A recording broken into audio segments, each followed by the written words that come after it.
Ausini, Ausini wasiatkan kepadaku, pesankan, ajarkan oleh. Qala Rasulullah menjawab, la taghdab, jangan marah. Faraddadahu miraran, diulangi lagi, jangan marah. Qala la taghdab, terus terakhir dia bilang jangan marah. Marah, kebayang itu. Hah? Kita pulang ke rumah, rumah kotor. Tuh, marah. Ya dah. Kita masuk kamar, berantakan. Marah. Terus yang semacamnya, itu mah kecil. Ya, itu mah kecil. Dalam konteks dakwah juga begitu. Ya, ada orang udah dibilangin nggak dengar-dengar. Kesel apa enggak? Kesel. Udah dinasehatin. Malah yang nasehatin disalahin. Umpamanya sampai sebegitunya. Padahal si penasehat menyampaikan kebenaran. Terus tuh orang yang disampaikan kebenarannya itu diam aja. Kita yang menyaksikan itu kesel apa enggak? Kesal. Nah, kesel itu yang kemudian mendorong kepada marah. Gitu.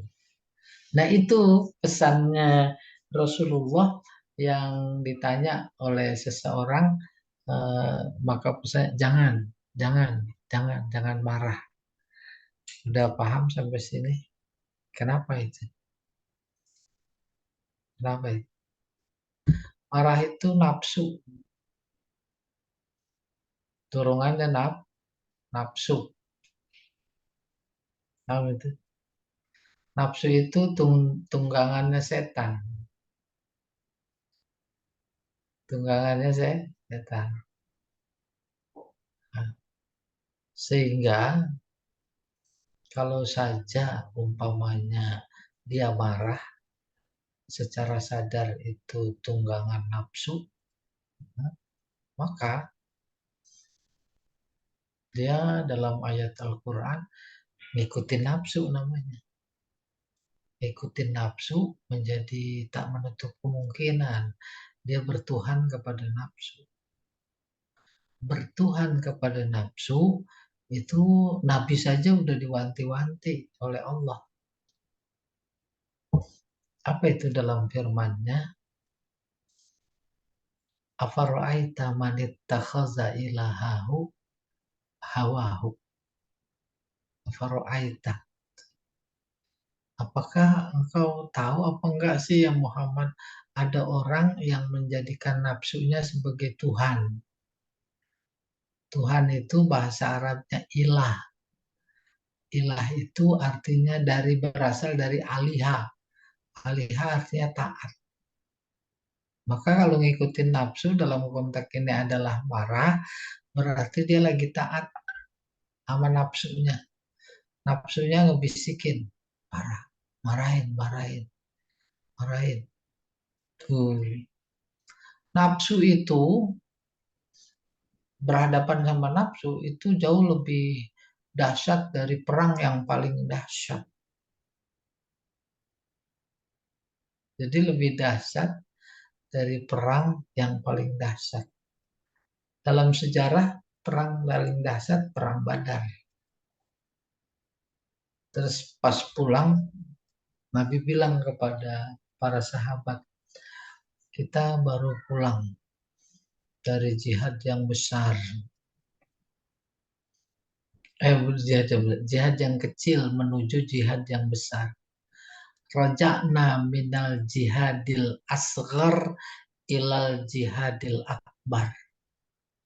Kita baru pulang dari jihad yang kecil. Padahal perang terbesar itu dalam sejarah Badar. Menuju jihad besar. Sahabat tanya, apa itu jihad besar? Jihad melawan nafsu. Kenapa melawan nafsu dianggap jihad atau perang terbesar? Pertama, jihad nafsu nggak pernah berakhir. Kalau jihad fisik, betapapun kita jumlahnya kecil, dia besar, atau sebaliknya, itu berakhir. Kedua, melawan nafsu, musuh nggak kelihatan. Tapi secara fisik, kayak apapun besar dan kuatnya, tuh musuh tetap kelihatan. Yang ketiga, jihad fisik itu, perang, itu tetap bisa diukur berapa kekuatan musuh. Mas Abi diam dulu ya. Benar. Berapa kekuatan. Tapi kalau jihad lawan nafsu, nggak bisa. Bahkan cenderung kita kalah. Kecuali orang-orang yang sudah menundukkan nafsunya. Sadar akan seperti itu, maka ada syariat namanya buat nundukin nafsu. Nundukin maksudnya mengendalikan. Yaitu puasa loh. Mengendalikan nafsu. Udah dikasih syariat itu saja, berapa banyak itu? Bukan cuma mereka, termasuk kita. Dari maghrib, dari terbit fajar sampai terbenam matahari ditahan. Maksudnya latihan. Nanti pas habis maghrib, baru mulai dipraktekkan. Artinya apa dipraktekkan? Dikendalikan. Kira Tapi, dipraktekkan marahnya.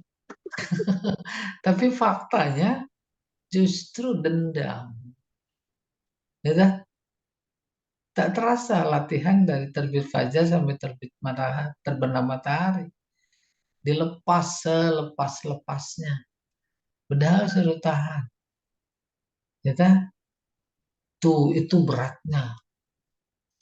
Nah, salah satu dorongannya, salah satu yang diakibatkan oleh nafsu adalah marah. Paham? Allah sebenarnya nggak punya nafsu dia. Semuanya positif, nggak ada yang negatif.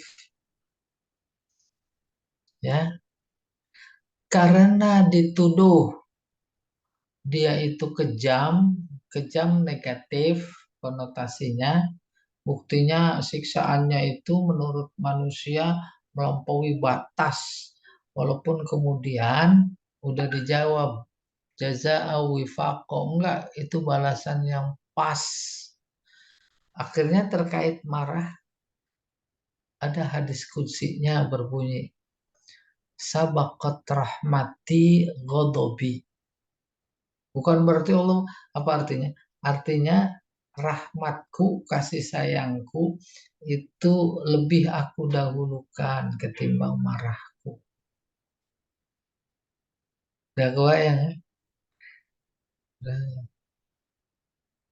Tuh, maka menjadi menarik kalau Allah bilang kasih sayangku lebih aku dulukan ketimbang murkaku.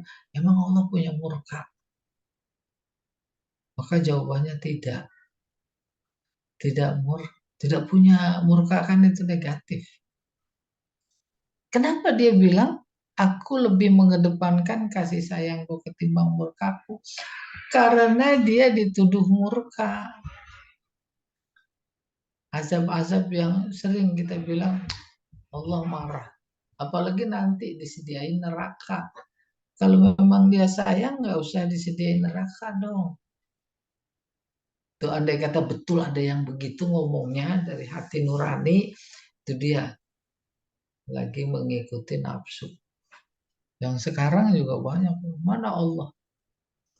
Enak aja umat Islam bilang eh, bumi, langit, semuanya ciptaan Allah. Lah, Allahnya aja nggak ada. Dia bilang begitu.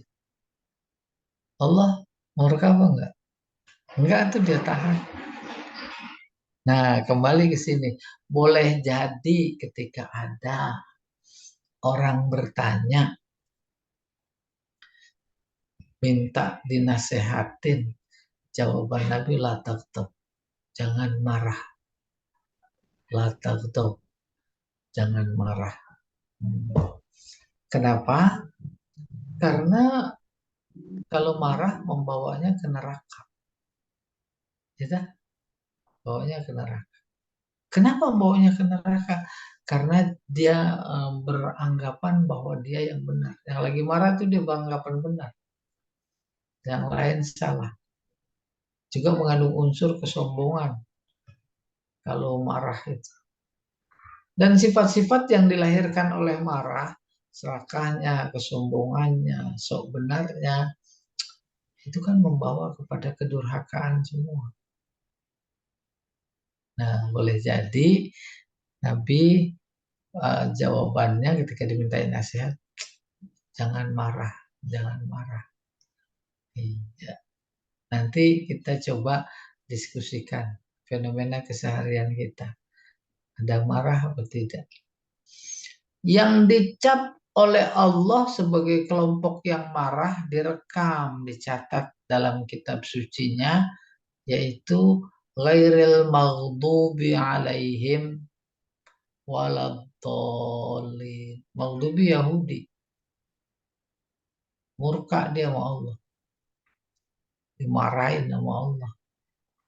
Marahnya Allah positif ya. Marahnya Allah positif. Positifnya apa? Ya mencerminkan keadilan. Adanya neraka itu bukan cerminan kemarahan Allah. Keadilan. Kan selama hidup di dunia ini, dia dituduh tidak adil. Maka dia akan berkata, akan aku tunjukkan keadilan. Dia sebenarnya yang lebih gregetan untuk segera kiamat ketimbang kita. Kenapa? Agar dia bisa menunjukkan keadilannya. Baik balas baik, buruk balas buruk. Jangan dilihat neraka yang luar biasa dahsyat.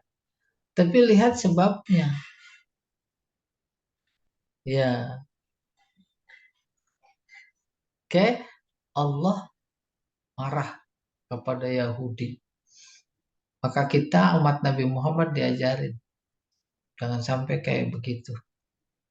Siratal ladina an'amta alaihim. Ya Allah, beri aku petunjuk jalan seperti orang-orang yang telah kau beri nikmat. Siapa itu para anbiya wal mursalin, syuhada, solihin. Ghairil maghdubi, bukan jalan orang yang kau murkai. Siapa itu? Yahudi. Yahudi. Kenapa dimurkai? Karena luar biasa diberi nikmat oleh Allah, yaitu Nabi. Kan Nabi selain Nabi Muhammad dari kalangan mereka semua, itu adalah nikmat. Beri petunjuk, seharusnya terima kasih. Seharusnya pas datang Nabi Muhammad, itu harus disambut. Pertama, dia nggak terima kasih atas nikmat yang diberikan. Kedua, tidak menyambut kedatangan Nabi. Padahal sudah diinformasikan di dalam kitab suci mereka. Sejatinya dia menyambut orang yang pertama. Karena dia yang udah tahu sebelum Nabi itu datang. Ketimbang orang-orang musyrik. Gak tahu dia. Itu diingkari. Tidak disyukuri. Maka marah Allah. Kita diberi pelajaran. Tuh jangan kayak begitu. Ghairil maghdubi alaihim waladhdallin. Jangan orang yang sesat. Itu Nasrani. Kenapa? Tuhan dia bilang punya anak. Tuhan dia bilang punya ibu. Punya bapak. Gimana itu? Tuhan Bapak. Tirahil Kudus. Itu kurang lebih ya. Nah itulah. Kemudian Allah marah. Nah, kita jangan. Allah mah dia punya hak pantas. Nah, kita jangan marah. Karena marah dorongannya nafsu. Dalam pandangan Islam, nafsu itu ammarah bisu. Nabi punya nafsu. Terus dia sadar dilindungi oleh Allah. Mana dia? Tuh, lihat Nabi Yusuf. Dia mengakui. Apa itu ayatnya? Wama ubarri'u nafsi innan nafsa la ammarah bisu. Benar ya Allah, aku nggak bisa menghindari dari nafsuku. Dan nafsu itu sangat mendorong kepada keburukan. Di antaranya marah, dorongan nafsu. Iya, selesai. Hadis diriwayatkan oleh Imam Bukhari. Ada yang harus marah saja, kita harus tahan, jangan marah. Ternyata yang mampu nahan jauh lebih bagus. Di hadis ke-17. An Abi Ya'la Shaddad Ibni Aus radhiyallahu anhu. Dari Abu Ya'la Shaddad putra Aus radhiyallahu anhu an Rasulullah sallallahu alaihi wasallam. Qala, dia bersabda, innallaha katabal ihsana ala kulli syai'. Fa idza qataltum fa ahsinu al-qitlata. Wa idza zabahtum fa ahsinu az-zibhata. Falyuhidda ahadukum syafratah wal yurih zabihatah. Rahu Muslim. Ini namanya hadis ihsan. Sejalan, semakna dengan antamudallah ka'annaka tarah. Nabi bersabda, sesungguhnya Allah kataba di sini bermakna wajibah, fardhu, mewajibkan. Ihsan artinya berbuat baik, ala kulli syai', terhadap segala sesuatu. Segala sesuatu makhluk Allah dalam konteks kehidupan kita sebagai manusia, ya kepada sesama manusia wajib berbuat baik. Makhluknya yang lain ada binatang, makhluk lain ada namanya tumbuhan. Dalam konteks ihsan, berbuat baik yang Allah perintahkan, katabal ihsan, wajibkan, itu bukan hanya terhadap manusia saja, sesama manusia, tapi terhadap makhluk, binatangkah, tumbuhankah. Ihsan dimaksud bukan cuma sekedar bahwa itu ayam, kucing lapar dikasih makan, itu ihsan, bukan. Bukan sebatas itu mah biasa, lumrah. Atau ada pohonan lama tak hujan, dia kering, terus ihsan kepadanya itu, kemudian kita siram. Bukan sebatas itu saja. Anggota badan kita adalah instrumen, sekaligus alat maksudnya, untuk dijadikan sebagai ibadah. Maka kita berbuat baik kepada telinga, menggunakan telinga untuk mendengarkan tanda-tanda kebesaran Allah. Itu namanya ihsan. Menggunakan mata untuk melihat tanda-tanda kebesaran Allah.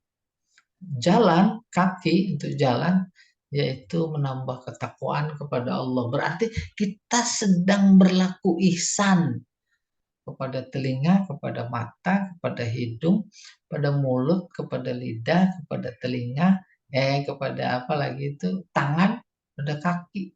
Ihsan. Yang kayak begitu Allah wajibkan terhadap sesuatu. Wajibnya lewat apa? Lewat naluri. Orang seburuk apapun, gak ada kecenderungan berbuat jahat, gak ada.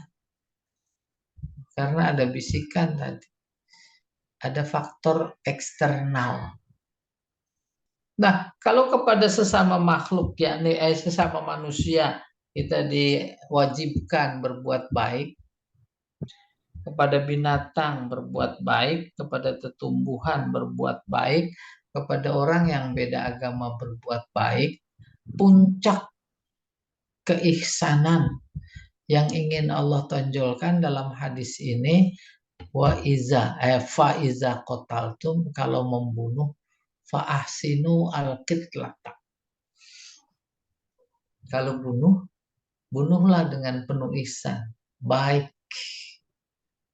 bukan karena dendam, bukan karena kesal, bukan.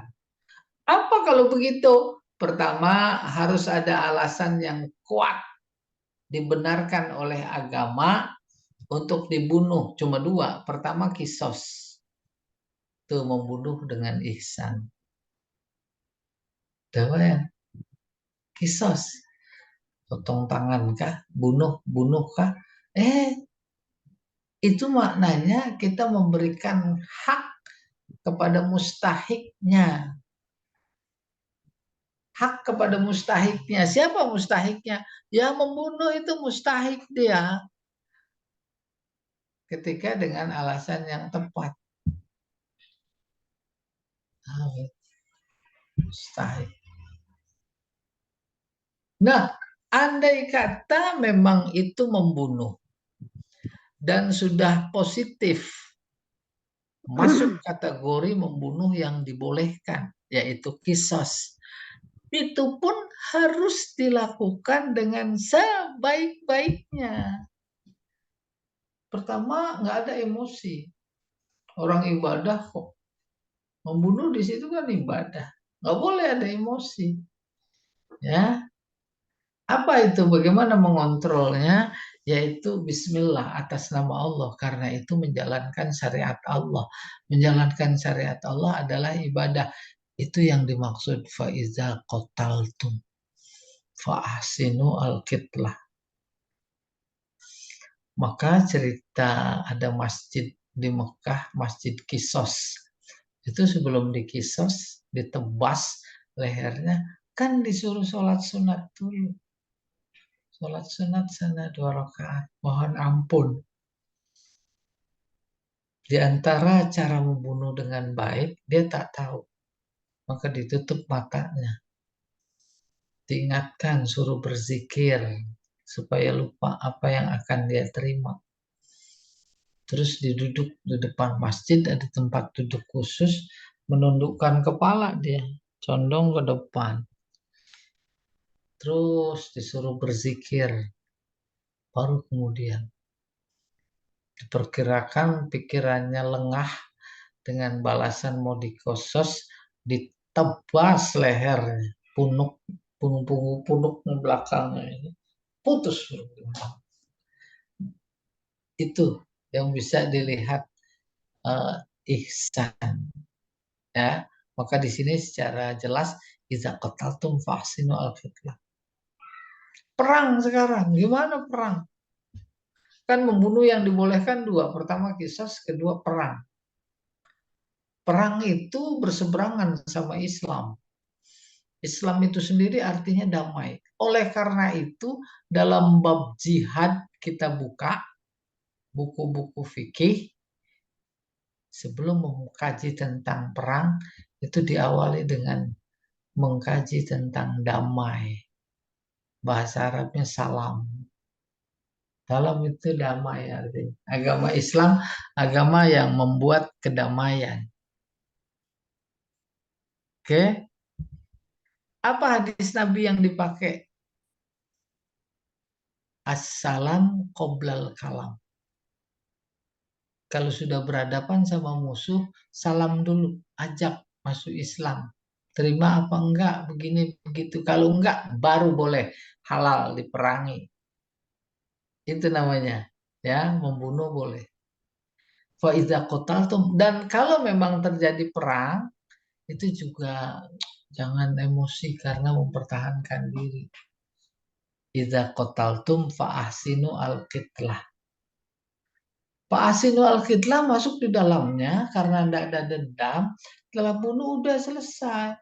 Jangan kemudian ditambahin emosi. Dia cincang. Dia potong-potong. Masya Allah. ada ajaran Islam. Apalagi diseret, dibuang ke lubang buaya. Itu nggak bertuhan. Ya, baru berikutnya nih yang lebih jelas. Wa iza zabahtum fa ahsinu azibhata. Kalau menyembelih binatang korban harus disembelih dengan penuh ihsan, sebaik-baiknya. Maka Muhammad Kutub menulis dalam bukunya Qobasat, mana mungkin kita menyembelih dengan baik, padahal hasil sembelih itu memisahkan badan dengan kehidupan. Apa istilahnya? Mati. Kok disuruh sebaik-baiknya? Itu puncak ketinggian ajaran Islam. Yang namanya ihsan. Ihsan Allah karena jadi dipotong itu sembelihan dengan cara baik atau tidak hasilnya sama. Dengan cara tak baik mati. Dengan cara baik mati. Kalau melihat hasil akhir adalah mati, maka tak ada bedanya. Tetapi asal Islam mengajarkan bukan hasil akhirnya, proses. Proses. Allah melihat proses, bukan hasil. Kalau kita dalam konteks usia seperti ini baru mulai belajar Quran, jangan coba mengharap hasil. Allah melihat usaha yang dihargai. Demikian ketika menyembelih, yang dianjurkan menjadi penyembelihan yang baik, penuh ihsan, yaitu cara. Apa diantaranya? Tajamkan. Tuwal yuhidda ahadukum syafrotah. Hendaklah seseorang kamu menajamkan syafrotah. Syafrah itu ujung pisau. Mata pisau. Sisi tajamnya yang ke bawah itu tajamin. Jadi usahanya tajam, insya Allah tak terasa sakit. Padahal sakit yang paling puncak adalah mati. Mati, habis napas, darah keluar. Siapa yang bisa mengatakan bahwa itu adalah baik, tidak sakit? Itu dia makna yang dikandung oleh idza zabahtum fa ahsinu azabahata. Kalau paham standar orang Arab, iya dong, motong kambing umpamanya pakai pisau yang luar biasa tajam dengan motongnya pakai gergaji. Beda. Ya, yang dilihat prosesnya, hasilnya sama mati. Baru kemudian ketika kita melakukan tindakan menyembelih dengan penuh ihsan, nah itu termasuk orang muhsin, orang yang baik, bisa melakukan kebaikan. Wal yurih zabihatah, yurih di antara bagian dari berlaku ihsan kepada binatang secara khusus, yaitu yurih zabihatah. Yurih mengistirahatkan, dari kata roha, istirahat. Zabihata, sembelihannya. Apa maknanya? Ketika disembelih kan masih banyak bergerak. Biarin, jangan diredam geraknya. Biar dia puas bergerak akhir kehidupannya. Nah, itu dia valyuri zabihata. Ya. Adapun kemudian fenomena yang kita lihat ikat sana ikat sini itu kan dalam konteks memprotek bahaya. Ya betul. Kalau enggak bahaya itu. Banyak di media sosial itu lagi nyembelih, ada orang di belakang ditendang mati sama sapi. Nah, Bapak Ibu sekalian, hadis ini disebut dengan hadis ihsan. ketika Nabi bersabda, sesungguhnya Allah mewajibkan pada dirinya berbuat baik, Bapak, itu maksudnya memberikan pelajaran kepada kita. Sejatinya kita juga begitu. Bukan cuma dalam soal membunuh atau menyembelih, dalam soal pekerjaan apa saja, sesuai dengan profesinya. Pegawai negeri sebagai pelayan, berikan pelayanan yang terbaik. Jangan sambil marah. Di bank kah? Tulang dong, San. Kantor pemerintahan kah? Di mana saja. Sebagai bapak, sebagai ibu, sebagai apa lagi nyuci piring, penuh ihsan bukan sekedar, tapi benar-benar bersih. Ya Allah alam bisawab. Satu ulang dong, San. Ya yang mana tuh? Artinya kembali buat ngecokin. Artinya Hmm. coba wajah mana? Dari Abi Ya'la Shaddad bin Aus radhiyallahu anhu dari Rasulullah sallallahu alaihi wasallam. Dia bersabda, sesungguhnya Allah mewajibkan berbuat baik kepada terhadap segala sesuatu, semua makhluknya. Apabila, nah ini yang paling penting diingatkan, termasuk apabila membunuh, maka membunuhlah dengan sebaik-baiknya. Apabila menyembelih, nyembelihlah dengan sebaik-baiknya. Kayak apa? Dia menajamkan ujung pisaunya dan mengistirahatkan sembelihannya. Iya, ada lagi yang ditanyakan. Hmm.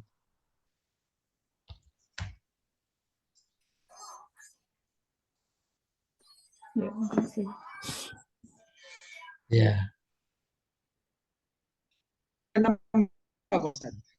ah, ada yang mau Itu tanya? pada Ya, ya Pak Ustadz kembali ya, kepada ke-16 tadi Pak Ustadz hmm, itu pada latafdol ya, terus kemudian farodat terus miroron itu artinya gimana Pak Ustadz?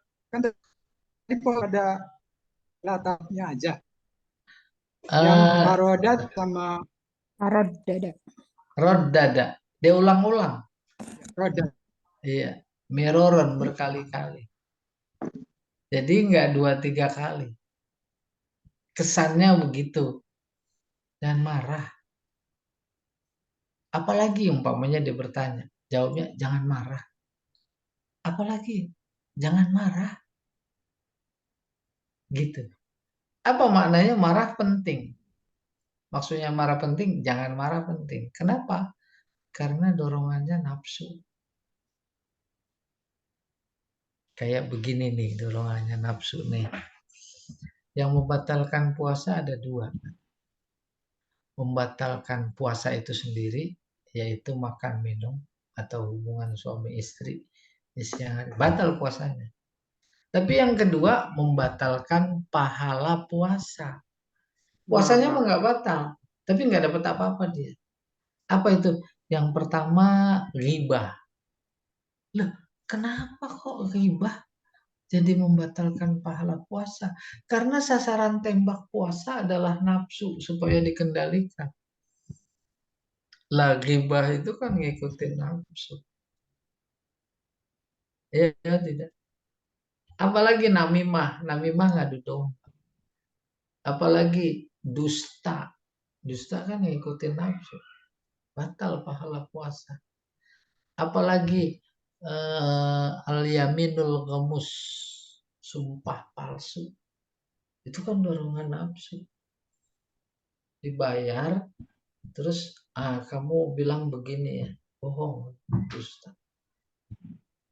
Dan yang kelima, membatalkan pahala puasa, yaitu an-nazru bisyahwah. Memandang lawan jenis dengan syahwat. Ngelihat sekali, dia balik lagi ngelihat. Lagi ke tamsid. Bapak-bapak nganterin ibu-ibu. Ibunya belanja, dia matanya kemana-mana. Ramadan, batal pahala puasa. Apa semua itu? Kenapa semua itu, 5 itu membatalkan puasa? Karena memang berseberangan dengan sasaran tembak puasa. Sasaran tembak puasa yaitu mengendalikan nafsu. Ini dia mengumbar nafsu. Udah dah. Ah, nggak dapat. Tuh, jadi insya Allah kebayang nafsunya. Maka ketika seseorang bertanya kepada Nabi, nasihati aku ya Rasulullah. Nasihat Rasul, la taktub. La taktub. La taktub. Jangan marah. Janjian sama Pak Jamal di lampu merah. Janji mah jam 10. Udah jam 12 belum datang. Hah? Lalu kata Fedi. Tuh. Udah ada perang nggak kita? Ada perang. Perang itu perang batin maksudnya. Paling sederhana muncul pertanyaan. Jangan ada masalah di rumah ini. Atau motornya kempes. Bagaimana konteksnya dengan latang top? Harus berusaha dalam posisi baik sangka. Tuh itu. Kalau tidak dalam posisi itu, maka bukan cuma merusak lahir kita, batin kita, tapi lahir juga rusak. Kesel. Kesel nggak? Lah, kalau saya mah bisanya ngomong doang. Kalau yang bisa praktekkan model Bu Roisa, Bu Tati, nggak pernah marah. Kemarin saya makan durian, saya nambah lagi. Dia diam aja, dia mau nggak mau. Lagi, gitu dibawa pulang.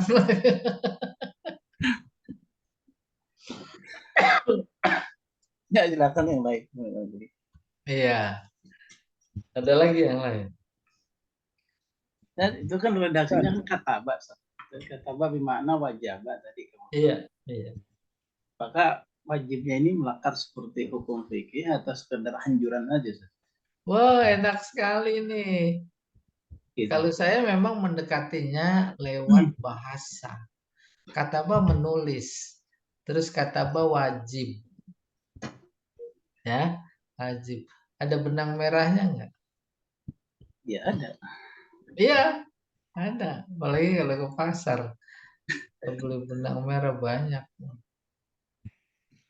Besok saya mau puasa, takut lupa saya tulis. Tuh dia mewajibkan dirinya. Apalagi terkait dengan kutiba dalam ayat puasa. Puasa pasti sehat. Lalu kewajibannya pakai kataba. Kataba ditulis. Ditulis di konsep. Kataba didesain. Jadi tak makan dalam 1 tahun selama sebulan, mulai terbit fajar sampai terbenam matahari, itu memang udah ditulis oleh Allah.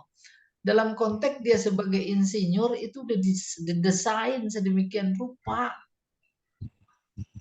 Udah dikonsep sedemikian rupa. Maka hubungannya dengan yang sekarang, kata Bal Ihsan, Allah bikin manusia secara physically dan yang non-fisik itu udah didesain untuk melakukan kebaikan. Maka kalau Allah Nabi bersabda itu kata Bal Ihsan itu cuma penegasan. Nggak usah hadis itu juga manusia nggak bisa lepas diri dari kebaikan. Sejahat apapun manusia, kalau dia seorang ayah, lah terhadap anaknya mana nasihatnya baik-baik. Bagian dari naluri manusia. Apa nasihat dia kepada anak? Nah, kamu jangan seperti ayah. Karena belajar ngaji ke masjid. Itu baik apa enggak? Itu udah didesain, ditulis kayak begini. Masing-masing ya punya karakteristik sifat dasar lah, sifat dasar. Kalau umpamanya singa makannya daging, jangan dikira itu faktor kebetulan. Udah didesain, kerangka tubuhnya udah didesain. Kambing makan rumput, nggak makan daging. Ya atau tidak? Itu namanya katabah. Dia ciptakan, terus kemudian dia perintahkan untuk berbuat baik. Maka berbuat baik itu adalah memang tulisan Allah. Gak ada manusia yang gak berbuat baik. Yang beda kan kualitas, kuantitas. Sehingga kalau menurut Mu'tazilah, tanpa diturunkan Nabi, seseorang itu bisa mencari pahala karena kebaikan. Tak tahu ajaran Al-Quran, maka kemudian tetangganya kecebur, pasti ditolong. Itu kebaikan. Kebakaran, pasti ditolong. Tuh. Ada orang berbuat jahat, dia pasti cenderung nggak suka. Itu udah didesain sedemikian rupa. Nah, itu yang dimaksud katabal ihsan ala kulli syai. Atas dasar karakteristik sifat-sifat naluriah manusia begitu, maka Allah menegaskan wajib berbuat baik kepada apa saja, di mana saja. Kita mau berbuat baik nggak harus cari ayatnya apa. Yahudi, pelacur, ada anjing kehausan, muncul. Ingin berbuat baik, haus nih. Dia buka sepatunya, terus diambilin air pakai sepatu diciduk. Terus diminumin ke anjing. Masuk surga. Kata bal ihsan ala kulli syai. Ya, mudah-mudahan terkoreksi kita. Ada tukang minta-minta di depan, assalamualaikum, males jawabnya umpamanya. Itu masuk latak tuh. Kita lagi marah itu. Marah bukan ke dia, marah ke diri kita. Ya tidak. Marahnya plus lagi. Plusnya apa itu? Wah, kemarin tuh orang yang kemarin itu sini lagi.